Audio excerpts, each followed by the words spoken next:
Assalamualaikum warahmatullahi wabarakatuh.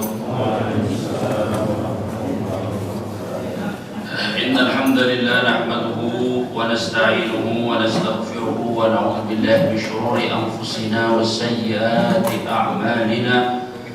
Man yahdihillahu fala mudilla lahu wa man yudlil fala hadiya lahu.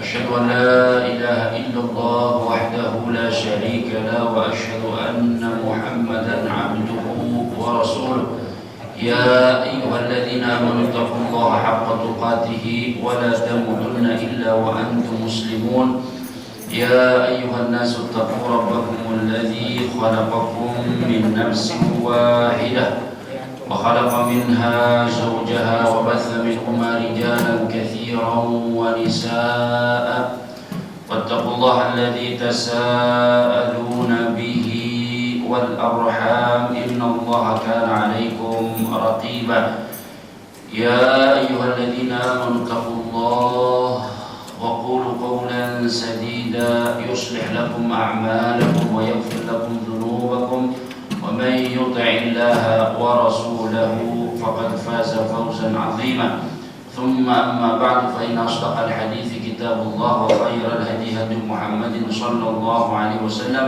وشر الأمور محدثاتها وإن كل محدثة بدعة وكل بدعة ضلالة وكل ضلالة في النار. Ma'asyiral muslimin, hadirin jamaah salat maghrib yang dimuliakan oleh Allah. Alhamdulillah, puji serta syukur mari kita panjatkan kehadirat Allah Subhanahu wa taala yang telah melimpahkan kepada kita semua berbagai macam kenikmatan-kenikmatannya, baik itu nikmat iman, nikmat Islam, nikmat kesehatan, nikmat waktu luang serta sejumlah kenikmatan lainnya, sehingga alhamdulillah malam hari ini kembali kita bisa melanjutkan kajian fikih Islam di setiap Jumat ketiga, yaitu di malam Sabtu, yang tentunya ini adalah nikmat yang besar dari Allah Subhanahu wa taala yang menuntut kita untuk semakin pandai mensyukuri kenikmatan-kenikmatannya.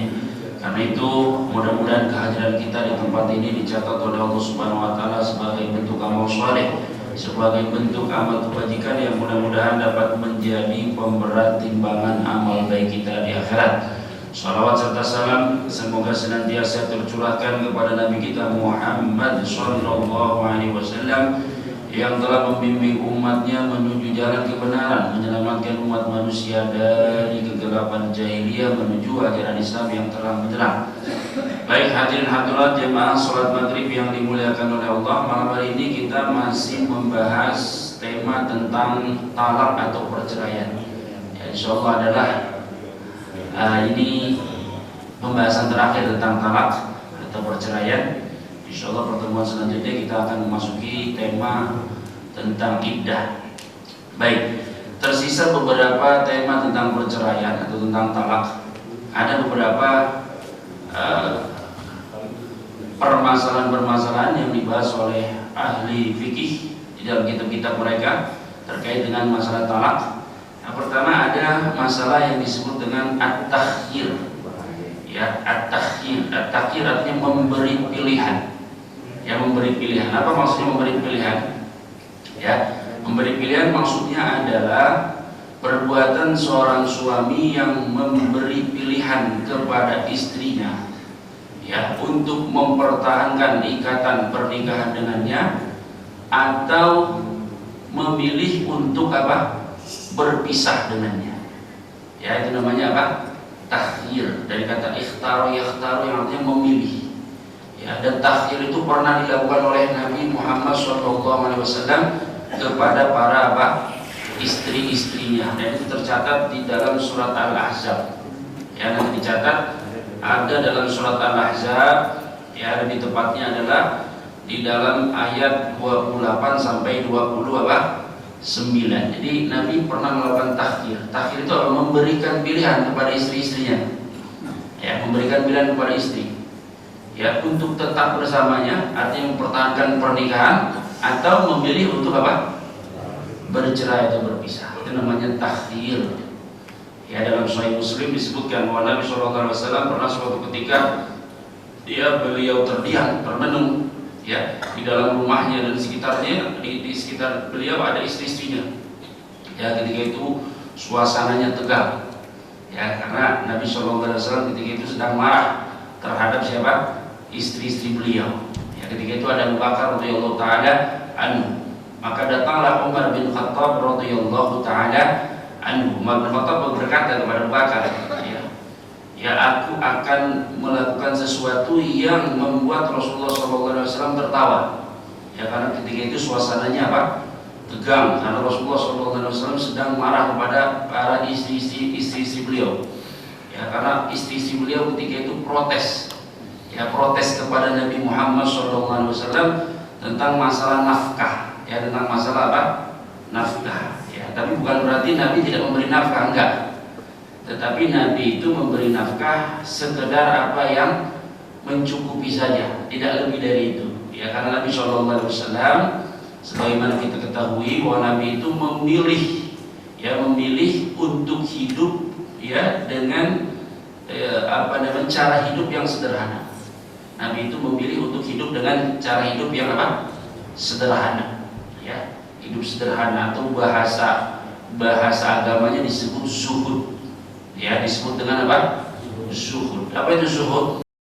Zuhud itu adalah tarku ma la yanfa'u fil akhirah. Kata Ibnu Taimiyah rahimahullah taala, zuhud itu adalah tarku ma la yanfa'u fil akhirah. Meninggalkan apa saja yang tidak bermanfaat untuk akhirat. Ya, apa yang tidak bermanfaat untuk akhirat dia tidak miliki, dia tidak terobsesi untuk meraihnya, dia tidak mau melakukannya dan lain sebagainya. Jadi membatasi diri dengan apa yang bermanfaat saja untuk akhirat, itu namanya zuhud. Dan Nabi memilih ya untuk hidup secara apa? Zuhud. Ya, dan itu pilihan beliau. Ya, dan untuk menjadi zuhud itu tidaklah wajib. Ya, tidak wajib karena berat. Ya, jadi boleh ya orang memilih hidup tidak zuhud, artinya boleh dia hidup ya dengan menikmati kesenangan-kesenangan dunia. Tentunya ada konsekuensinya. Ya, minimal kata para ulama adalah minimal ya apa yang dia nikmati itu bersumber atau dia peroleh dari sumber yang apa? Halal. Itu saja. Itu minimalnya.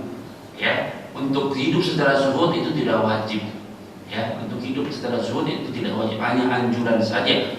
Sebab ya ada beberapa sahabat Nabi SAW yang datang kepada Nabi mengatakan, "Ya Rasulullah, bolehkah ya aku memakai pakaian yang terbaik, ya, lalu juga mengenakan alas kaki yang apa? Terbaik, berpenampilan terbaik, bolehkah aku melakukan itu?" Kata Rasulullah SAW, "Ya silakan."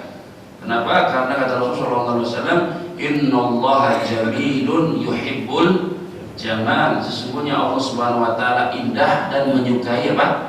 Keindahan, ya, indah dan menyukai keindahan. Jadi boleh kita menikmati dunia, ya, asalkan kita batasi perolehan kita itu hanya dari sumber yang apa? Halal. Dan Allah Subhanahu wa taala berfirman, "Ya bani Adam, khudhu zinatakum inda kulli masjid."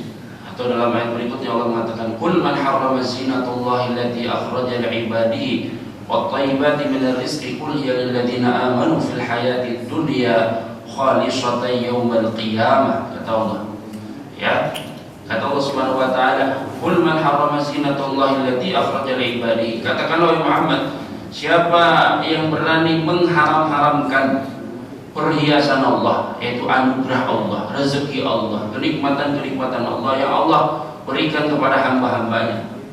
Allah mengatakan, "Qul hiya lil ladzina amanu." Kesenangan dunia itu sebenarnya yang pantas menikmatinya adalah orang-orang yang apa? Beriman. Ya, dalam kehidupan dunia yang pantas menikmatinya adalah orang-orang beriman, walaupun banyak orang-orang kafir menikmati lebih banyak. Ya, tetapi sebenarnya yang pantas menikmatinya dan mengelolanya adalah orang beriman. Tentunya sesuai dengan aturan yang berlaku, yaitu aturan agama yang tidak seperti sekarang, ya.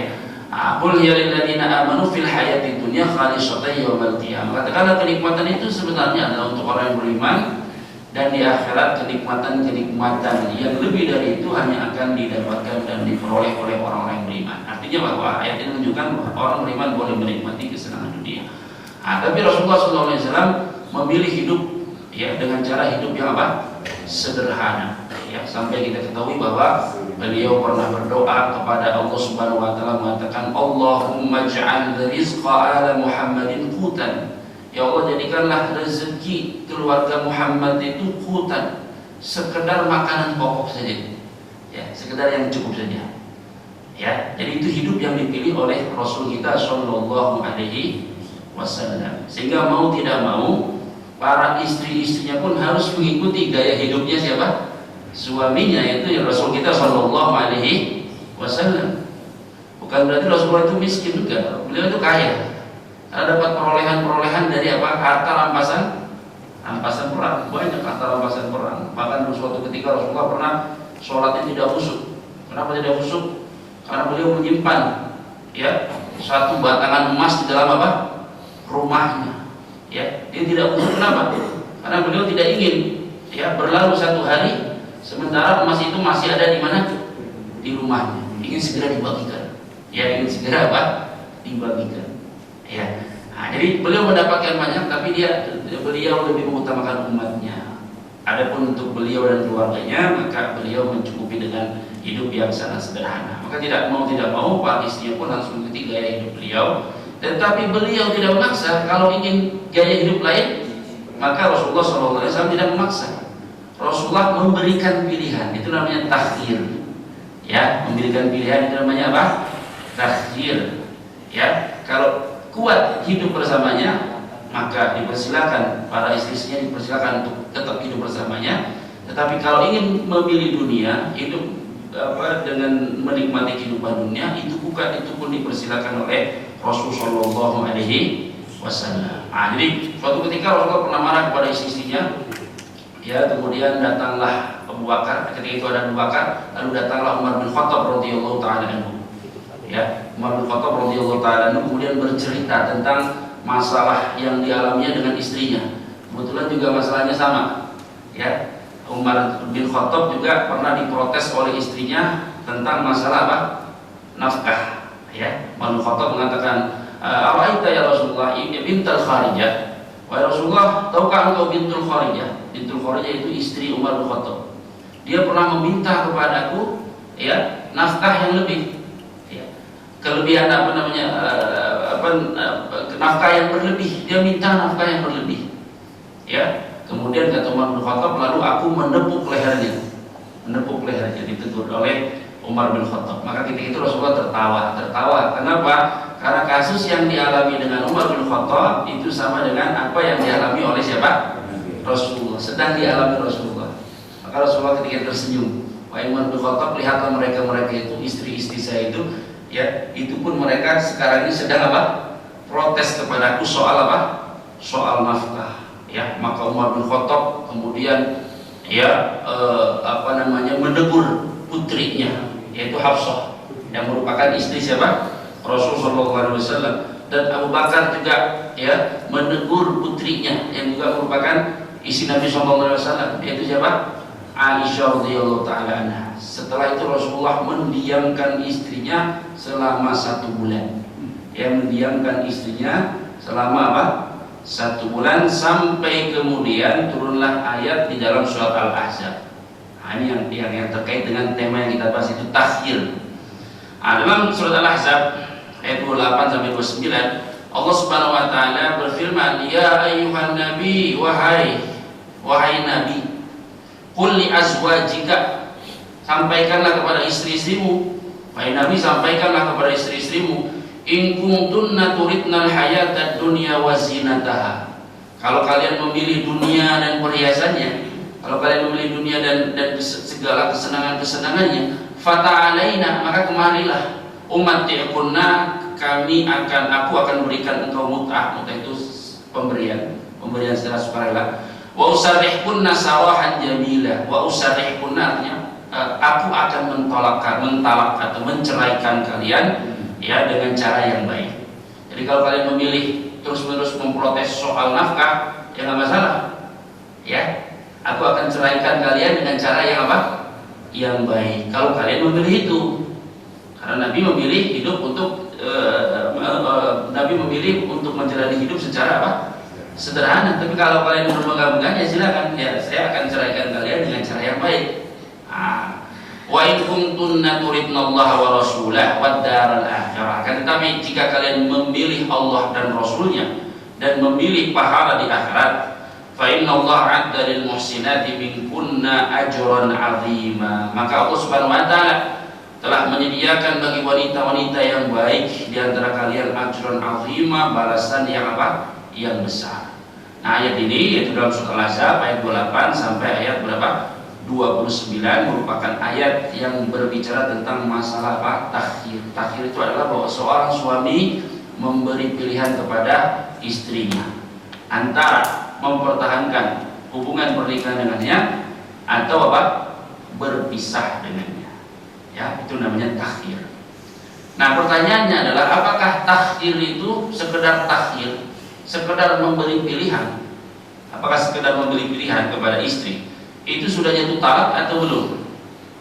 Ya, misalnya seorang suami di zaman sekarang mengatakan, ya udah, ya, kamu saya beri pilihan, ya, entah kamu tetap kerja, tapi saya cerai, ya, misalnya ya, atau kamu resign dan tetap bersama saya, ya, misalnya seperti itu. Apakah pemberian pilihan itu sudah tergolong jatuh talak atau belum? Ya, jawabannya adalah belum jatuh talak, ya, belum apa? Jatuh talak. Sekedar memberikan pilihan, ya, itu tidak dianggap jatuh talak, ya, karena namanya juga pilihan. Kalau udah jatuh talak ya bukan pilihan namanya, ya. Nah, jadi sekedar memberikan pilihan itu tidak tergolong jatuh talak, ya, tetapi tergantung apa yang dipilih nantinya oleh siapa? Istri. Ya, kalau istri memilih untuk mempertahankan pernikahan, maka tentunya tidak jatuh talak. Ya, tetapi kalau istri memilih, ya, untuk berpisah dengannya, ya, memilih pilihan yang kedua, yaitu adalah memutuskan hubungan dengannya, dengan kata lain adalah talak atau cerai, ya, maka, ya, mayoritas ulama mengatakan di saat itu maka jatuhlah apa? Talak, ya, jatuhlah talak, ya. Langsung jatuh talak atau haruskah suaminya yang menjatuhkan?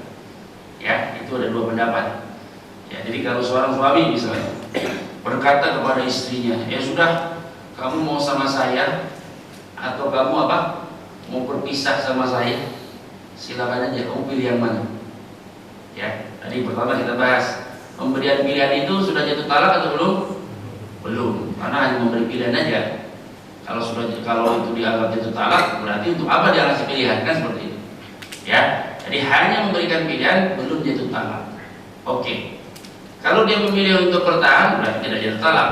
Tapi kalau dia memilih pilihan yang kedua yaitu berpisah, ya, tentunya talak. Tapi talak itu apakah langsung talak, langsung dianggap jatuh talak, atau harus talak itu diucapkan oleh siapa? Suami. Ya, misalnya sang istri mengatakan, ya udah, saya pilih pilihan yang kedua, itu saya tidak mau bertahan denganmu, ya, saya ingin berpisah apa? Dengan, saya nggak kuat lagi hidup sama kamu, misalnya seperti itu. Apakah dengan dia mengambil pilihan itu langsung jatuh talak, atau talak itu tetap harus dijatuhkan oleh siapa? Suami. Nah, ini ulama berbeda pendapat, tapi mayoritas ulama mengatakan dengan, ya, dipilihnya pilihan kedua ini, yaitu dipilihnya pilihan untuk bercerai atau berpisah oleh sang istri, maka dengan itu jatuhlah apa? Jatuhlah talak, ya, jatuhlah apa? Talak. Dengan sang istri memilih pilihan untuk tidak mempertahankan pernikahan dengannya, ya, maka para ulama atau mayoritas ulama mengatakan dengan itu jatuhlah apa? Jatuhlah talak, ya, jatuhlah talak. Oke. Kalau itu dianggap, ya, kalau itu sudah kita anggap sebagai talak yang jatuh, ya, atau jatuh talak. Pertanyaannya kemudian, apakah talak yang jatuh itu talak 1 atau talak 3 atau talak berapa? Apakah talak raj'i? Apakah talak bain, ya, bainunah sughra, atau talak bain bainunah apa? Kubro? Apa bedanya? Talak raj'i apa artinya talak raj'i? Talak di mana? Ya, sang suami masih bisa apa? Merujuk istrinya. Ya, jadi misalnya istri tadi mengatakan, ya udah saya pilih apa? Pilih untuk tidak bersamamu lagi. Udah, itu jatuh talak itu. Ya, jatuh talak. Tapi talaknya talak apa? Raj'i atau ba'in? Kalau raj'i berarti sang suami masih bisa apa? Rujuk kepadanya, hanya terhitung aja talak. Tapi dia bisa merujuk kembali istrinya selama istrinya tersebut masih dalam masa apa? Iddah. Ya, masih dalam masa iddah. Ya. Ada tiga pendapat para ulama dalam hal ini. Pertama mengatakan bahwa talak yang jatuh itu adalah talak raj'i. Ya, talak raj'i. Dan ini pendapat Imam Asy-Syafi'i dan Imam Ahmad.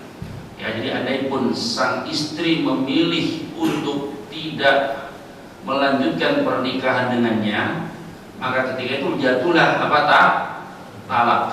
Ya, status talaknya apa? Menurut Imam Ahmad dan Imam Syafi'i, ya, talak yang jatuh adalah talak apa? Raj'i. Ya, artinya walaupun jatuh talak, sang suami masih punya kesempatan untuk apa? Merujuk istrinya. Ya, ini pendapat yang kedua. Ya, pendapat yang pertama. Pendapat yang kedua mengatakan bahwa talak yang jatuh itu dianggap sebagai talak bain bainunah sughra. Ya, bain bainunah apa? Sughra. Apa bedanya dengan talak raj'i?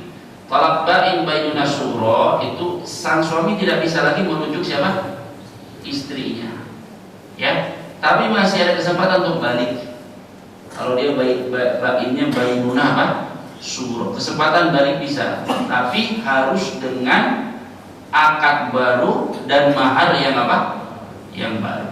Ya, akad baru dan mahar yang baru. Ini pendapat kedua, yaitu pendapat Imam Abu Hanifah. Dan pendapat ketiga adalah pendapat Imam Malik mengatakan bahwa talak tersebut langsung terhitung talak tiga.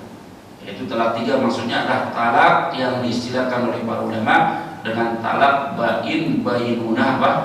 Kubro, di mana sang suami tidak bisa balik lagi kepada istrinya, baik itu dengan cara rujuk ataupun dengan cara apa? Melangsungkan akad yang baru dengan mahar yang apa? Yang baru. Ini pendapat ketiga, pendapat Imam Malik. Tapi wallahu alam, ya wallahu alam, barangkali dalam hal ini ya pendapat yang kuat adalah pendapat pertama, yaitu pendapat Madhab Syafi'i dan Madhab Ahmad, bahwa talak yang jatuh pada dasarnya adalah talak apa? Raj'i. Ya, talak yang jatuh adalah talak raj'i sesuai dengan aturan atau kaidah dalam masalah talak, bahwa talak itu pada dasarnya jatuh satu kali, dan ketika jatuh sang suami masih punya kesempatan untuk merujuk siapa? Merujuk istrinya, ya, untuk merujuk istrinya. Baik, ini namanya apa? Takhir. Ya, namanya apa? Takhir. Oke. Permasalahan berikutnya terkait dengan takhir.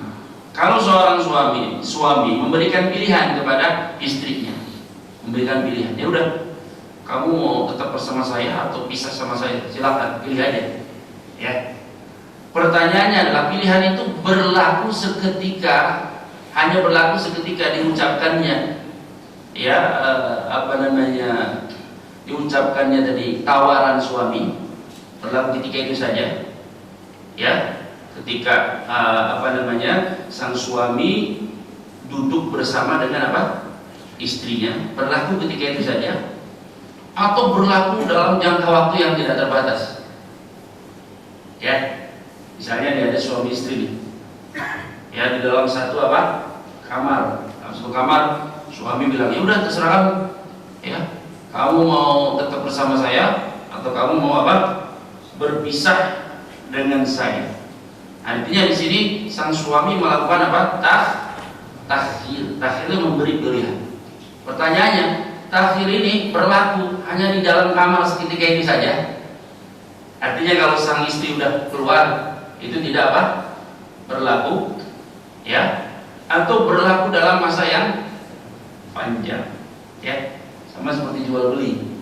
Jual beli itu kalau masih dalam satu majelis, dalam satu apa? Majelis, dalam satu tempat, ya. Dua orang yang melangsungkan jual beli, ya, selama masih ada di tempat yang sama, masih punya kesempatan untuk membatalkan apa? Akad, ya. Masih punya kesempatan untuk membatalkan akad, ya. Itu jual beli. Tapi kalau sudah keluar atau sudah berpindah ke tempat lain, ya, maka ya jual beli sudah mengikat. jual beli sudah mengikat, artinya tidak boleh lagi apa? Dibatalkan. Nah, kembali kepada masalah ini. Ketika sang suami memberikan pilihan kepada istrinya, ya pilih, kamu mau bersama saya atau pisah dengan saya, terserah kamu, silakan. Nah, tawaran itu berlaku hanya seketika itu di tempat itu atau berlangsung seterusnya sampai suami apa? Menarik kembali apa? Tawarannya. Ya, sampai suami menarik kembali tawarannya. Ya, wallahu a'lam. Dalam hal ini Mu'tazilah mengatakan bahwa tawaran itu berlaku hanya seketika itu saja, kecuali ada kalimat lain yang menunjukkan bahwa jangka waktunya diperpanjang. Ya, misalnya yang terjadi pada Nabi kita Muhammad Shallallahu Alaihi Wasallam. Nabi Muhammad Shallallahu Alaihi Wasallam ketika memberi atau menawarkan pilihan kepada para istrinya, yang pertama kali beliau tawarkan adalah siapa? Ibunda siapa? Aisyah. Bunda Aisyah. Bunda Aisyah yang pertama kali dipanggil oleh Nabi. Nabi mengatakan, wahai Aisyah, silakan kamu pilih. Ya, tapi kamu jangan tergesa-gesa. Ya, karena Nabi melihat Aisyah ini adalah masih apa? Masih muda, ya, masih muda belia. Kata Nabi SAW, kamu jangan tergesa-gesa memutuskan pilihanmu sebelum kamu bermusyawarah atau meminta saran terlebih dahulu kepada siapa? Kedua orang tuamu. Jadi tawaran ini berlaku sampai jangka waktu yang panjang, itu sampai Aisyah meminta saran kepada siapa? Kedua orang tuanya. Ya, artinya tawaran ini berlaku dalam jangka waktu yang panjang, yaitu sampai Aisyah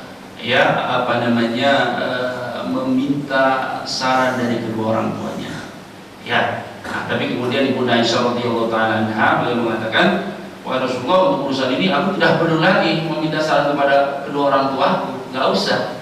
Aku pastinya akan memilih engkau, wahai Rasulullah.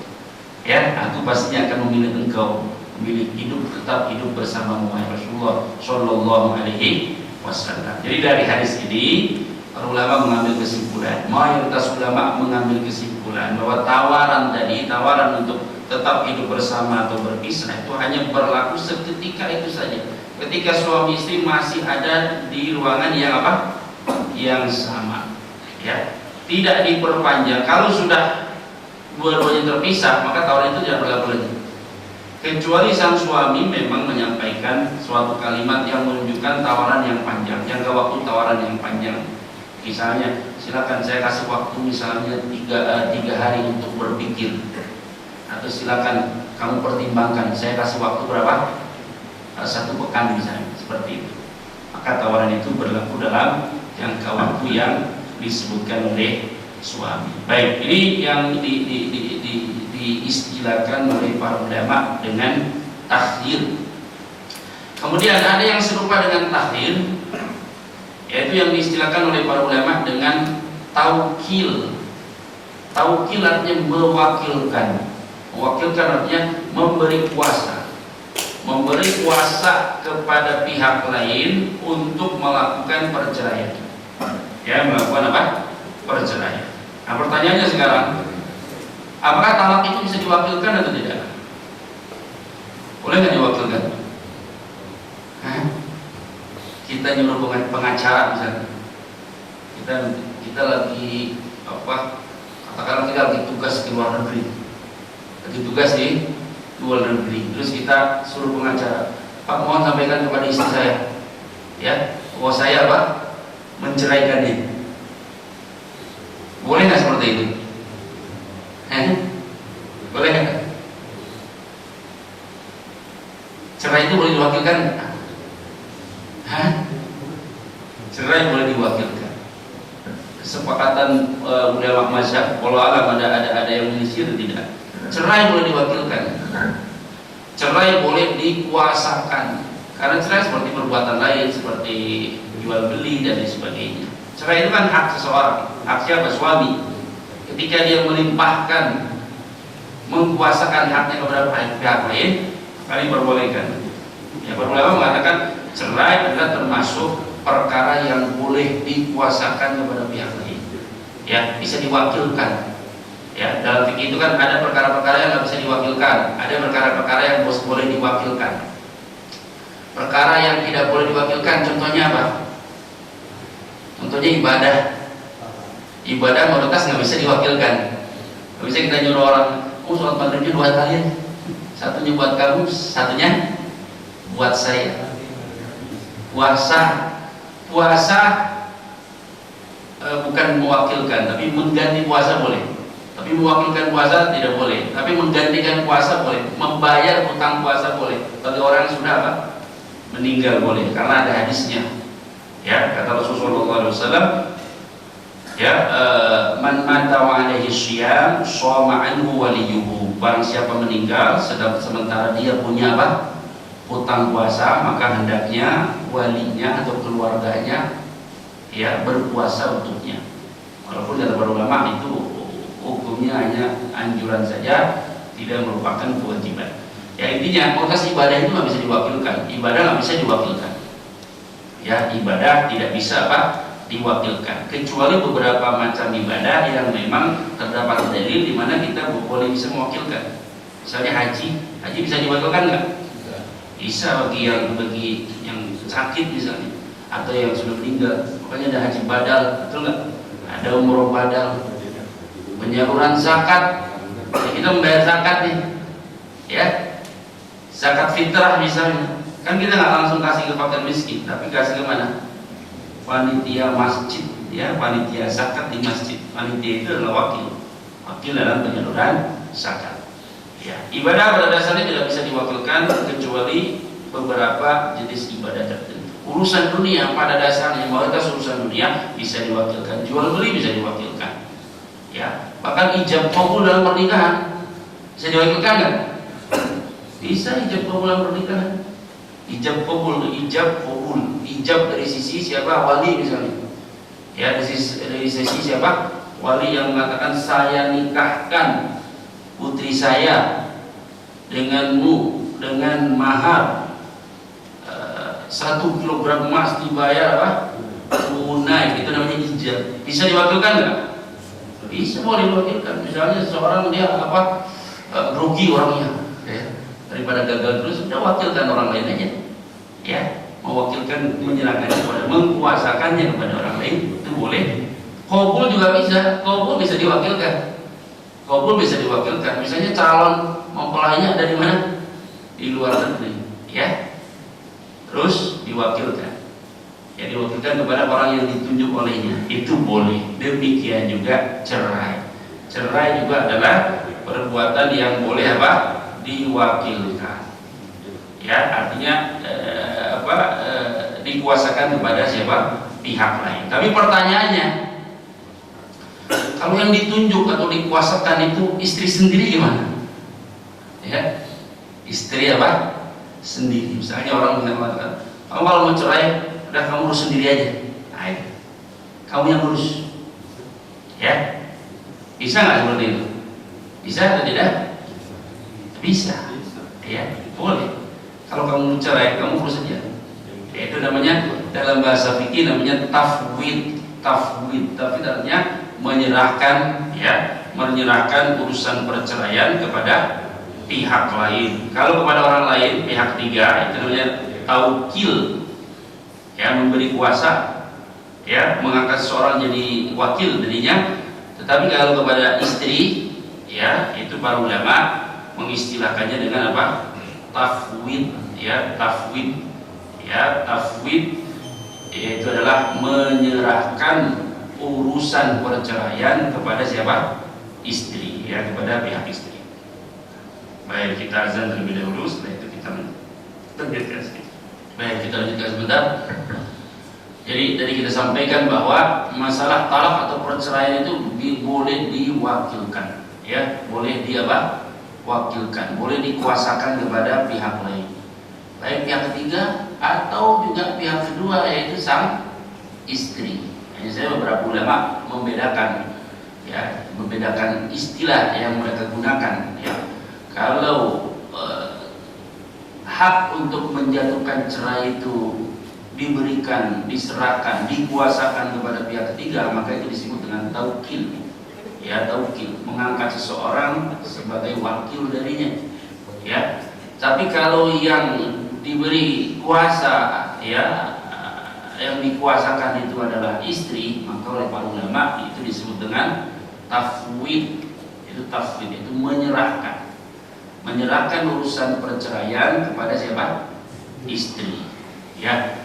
Nah, boleh dilakukan seperti itu tuh boleh. Nanti tinggal istrinya memilih bagaimana menggunakan hak itu atau tidak, ya. Nah, katakanlah sang istri menggunakan hak itu, yaitu dia memilih untuk cerai. Pertanyaannya, cerainya itu ada batasannya atau tidak? Batasannya misalnya hanya satu aja, ya, atau dua, atau boleh sampai tiga, ya. Seorang istri misalnya dikatakan disampaikan oleh sang suami, diberikan tawaran oleh suaminya, ya udah kalau kamu mau cerai aja, saya serahkan urusannya itu kepadamu, udah, ya, terserah kamu, misalnya. Itu kan namanya diserahkan, betul nggak? Ya, lalu sang istri langsung saking bencinya kepada suaminya misalnya, ya udah langsung talak 3 aja, misalnya seperti itu, ya. Boleh atau tidak seperti itu? Ya. Seandainya pun istri itu memilih langsung talak 3, apakah langsung jatuh talak 3 atau bagaimana? Nah, ulama beda pendapat, ya. Ulama beda pendapat. Ada yang mengatakan bahwa seandainya istri itu hanya memilih, seandainya istri memilih tawaran suami tersebut untuk cerai, ya, ada yang berpendapat bahwa itu hanya terhitung 1. Ada yang mengatakan itu langsung terhitung 3. Ada pertengahan di antara pendapat-pendapat itu, yaitu adalah pendapat Imam Ahmad dan yang lainnya adalah sesuai apa yang disampaikan oleh sang suami, ya, sesuai kalimat pemberian kuasa kepada istri yang dilafalkan oleh siapa? Suami. Kalau mutlak maka mutlak itu ya tidak dibatasi. Kamu urus saja, berarti terserah siapa? Istri. Istri mau pilih talak 1 atau talak 2 atau talak apa? 3, ya. Kalau dia mau pilih talak 3 langsung, maka menurut Imam Ahmad maka itu jatuh talak 3, ya. Sehingga kalau pengadilan agama menurut Imam Ahmad, ya, kalau misalnya kemudian sang suami berkelit dengan mengatakan enggak, saya cuma ngasih sekali aja, ya, maka dalam hal ini yang dikuatkan adalah perkataan sang istri, ya, ketika sang suami memberikan tawaran bersifat mutlak, ya, tawaran bersifat mutlak, ya, mutlak itu kalau kamu cerai silakan aja, nah, misalnya seperti itu, ya, silakan aja. Kemudian sang istri memilih langsung talak 3, maka dalam hal itu langsung jatuh apa? Talak 3, ya. Maka inilah yang disebut dengan apa? Tafwid, ya. Maka dari itu ini menjadi, ya, pelajaran bagi kita semua untuk tidak meremehkan atau tidak menggampangkan urusan apa? Perceraian, ya. Jangan menggampangkan dan meremehkan urusan apa? Perceraian. Ya, walaupun perceraian itu pada dasarnya adalah hak suami, tapi ketika suami menyerahkan itu kepada istri, itu bisa saja jatuh talak ketika sang istri memang memilih untuk apa?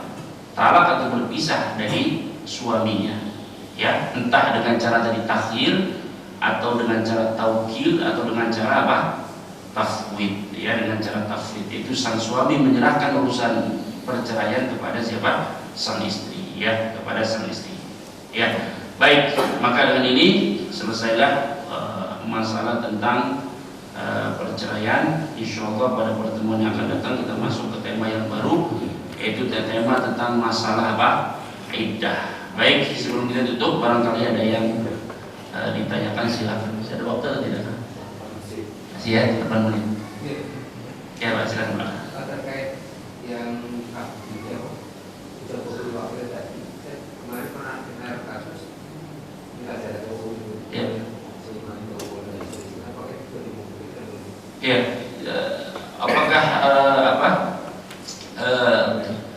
nikah jarak jauh itu diperbolehkan? Ya, mayoritas ulama zaman sekarang menganggap itu adalah ijab qabul yang apa? Sah, karena dianggap satu majelis. Itu masih dianggap satu apa?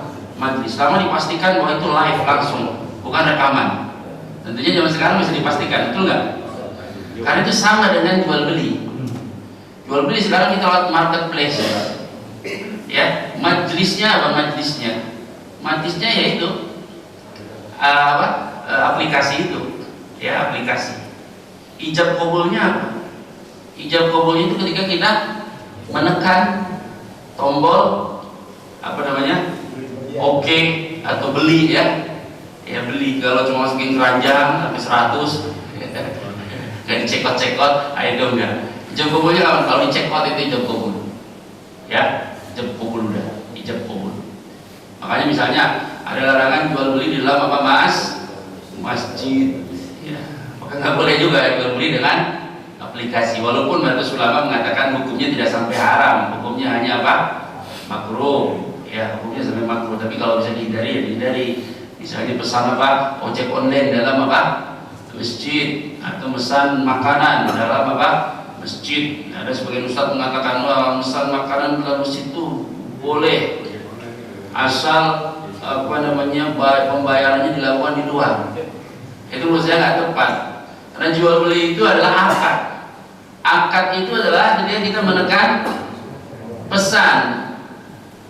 Adapun serah terima barang itu adalah konsekuensi dari akad. Ya, konsekuensi dari akad. Ya, karena kalau kita pesan terus bayarnya nanti, itu ketika pesan itu masuk dalam akad. Di mana kita pesan itulah terjadi jual beli. Ya, terjadi jual beli. Jadi akad nikah melalui telekonferensi kalau kita dulu, atau melalui Zoom, atau secara online, selama dipastikan itu live, maka itu Majelis Ulama sekarang menganggap itu sah, karena dianggap satu majelis. Ya, sama seperti jual beli melalui telepon, jual beli melalui aplikasi, jual beli melalui situs internet, jual beli melalui marketplace dan lain sebagainya. Ya, nah, itu walaupun tidak terucap kan, di marketplace ada nggak terucap? Ya, sah ya, atau aku membeli misalnya, enggak ada. Walaupun pada pernah kita sampaikan kan, dalam mazhab Syafi'i ijab qabul itu harus diucapkan. Bukan hanya saja ijab qabul dalam pernikahan, tetapi ijab qabul juga dalam jual beli. Ya, ijab qabul dalam jual beli itu harus diucapkan dalam mazhab Syafi'i. Ya, makanya kalau di kampung-kampung itu masih ada tradisi itu. Kalau kita beli terus pedagangnya misalnya mengatakan, "Pak, ini uangnya saya terima ya," dengan bahasa daerah. Betul kan? "Pak, ini uangnya saya terima ya." Nah, seperti itu. Karena memang ya dalam mazhab Syafi'i ijab qabul itu harus dilafalkan. Ya, beli gorengan harus dilafalkan. Ya, saya beli gorengannya 10.000 dengan jumlah 10 biji, ya kan? Si abangnya, "Saya terima pembeliannya dengan harga 10.000, dibayar tunai." Ya, nah itu mazhab resmi, pendapat resmi, walaupun tidak semua ulama pasti mengambil itu. Nah, sekarang seperti sekarang kita jual beli di marketplace itu kan cuma tekan aja, nggak ada ucapan apapun, tapi itu dianggap oleh para ulama sebagai bentuk ijab qabul. Ketika ditekan beli, nah berarti itu jual beli sudah mengikat, nggak boleh dibatalkan secara sepihak, kecuali pihak lain sukarela untuk menerima pembatalan tersebut. Wallahu a'lam bishawab. Masih ada waktu atau belum? Tidak ada lagi? Kalau nggak itu tidak ada. Baik. Mudah-mudahan apa yang disampaikan bermanfaat, yang benar dari Allah Subhanahu wa taala, yang salah dari diri saya pribadi. Akhirul da'wana alhamdulillahil alamin. Sallallahu ala nabiyina Muhammad. Subhanakallahumma bihamdika asyhadu an la ilaha illa anta astaghfiruka wa atubu ilaik. Assalamualaikum warahmatullahi wabarakatuh.